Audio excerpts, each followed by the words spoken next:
En esta época se reconoce como necesidad el hecho de adaptar la educación a los distintos casos y niveles. También se destaca la importancia de la acción y la experiencia como método educativo.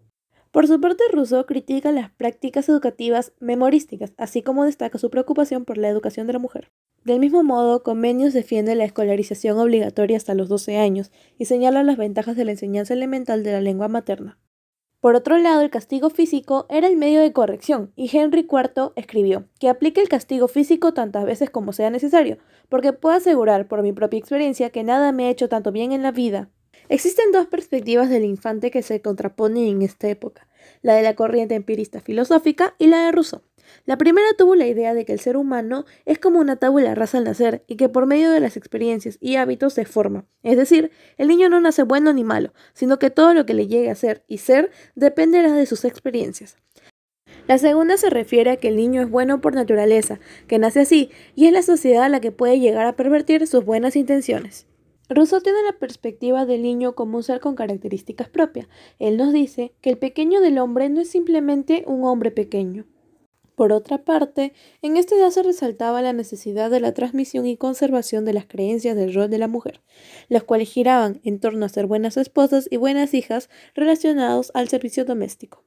Esta transmisión y conservación sucedía por medio de los recetarios de cocina, de maquillaje y de aseo personal, escrito en su mayoría por hombres y por medios de la cotidianidad del hogar, como por ejemplo cuando las madres peinaban a sus hijas. En esta época se crea el primer hospital para niños, pues se deja de ver a estos lugares como centros en donde solo va la gente que ya se va a morir, es decir, pasa a ser de un centro de últimos auxilios para ser uno de primeros auxilios. Sin embargo, podemos notar que la tasa de mortalidad infantil es muy amplia al momento del parto, por falta de la salubridad.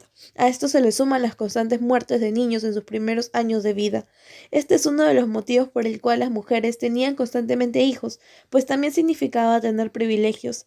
Las mujeres de clase alta en esta época de la historia daban a luz cada 24 o 30 meses. No obstante, ellas no eran las encargadas de cuidarlos. Los que los cuidaban y alimentaban eran las sirvientas, a pesar de las recomendaciones de la Iglesia sobre la práctica de la lactancia como base para formar una relación afectiva madre e hijo.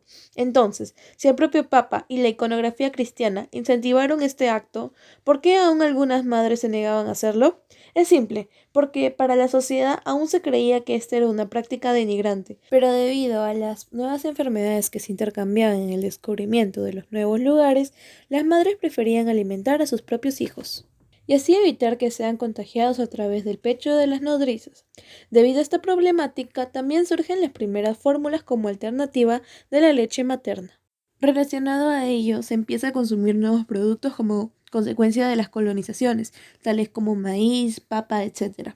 También las frutas y verduras se vuelven habituales en la alimentación, lo que mejoraba la nutrición de los más pequeños. Con respecto a la educación, en estos tiempos los principios pedagógicos en los que el espíritu reformador y reformista de Erasmo apoya su teoría de una educación precoz y de la escolarización urgente de los niños son tan elementales como estos. El niño es receptivo, es imitador y es maleable como la cera, es decir, está propenso a cambios. Las escuelas servían como medio de conducción de una determinada postura religiosa, si bien ya no era la principal en ese entonces, sino que la educación servía como medio de conducción y acercamiento del hombre hacia Dios. Por otra parte, para la mejora de las escuelas se utilizaron presupuestos fuera de los doctrinales. Estos eran brindados por famosos y filósofos, tales como Rousseau. Con esto se quiere recalcar que todos los aportes que se hacía a la educación no solo eran brindados por educadores, sino por todos aquellos que quisieran hacerlo.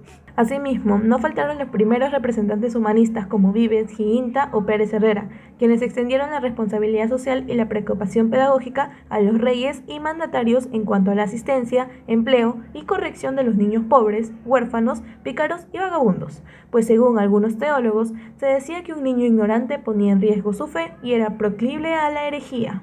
En esta época ocurren las reformas religiosas más importantes de la historia, la protestante y la católica.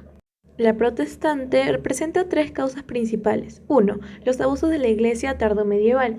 La Iglesia era una institución de poder político y económico. Esta otorgaba indulgencias divinas a cambio de dinero.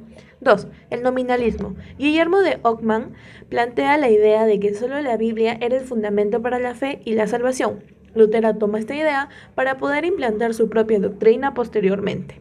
3. El humanismo. Se deja de centrar lo divino y en Dios, dándole paso a la investigación centrada en el hombre con la aparición de la imprenta. Los humanistas empiezan a divulgar con mayor facilidad la crisis de la Iglesia. Lutero contribuyó a la expansión de la Reforma protestante a través de sus 95 tesis. El protestantismo planteaba que no se reconoce la autoridad del Papa ni de la Iglesia y que la fe se basaba exclusivamente en la Biblia.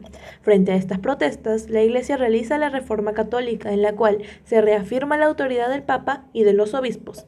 La fe se basa en la Biblia y en las enseñanzas de la Iglesia y plantea el uso de la Inquisición como medida para detener el avance del protestantismo.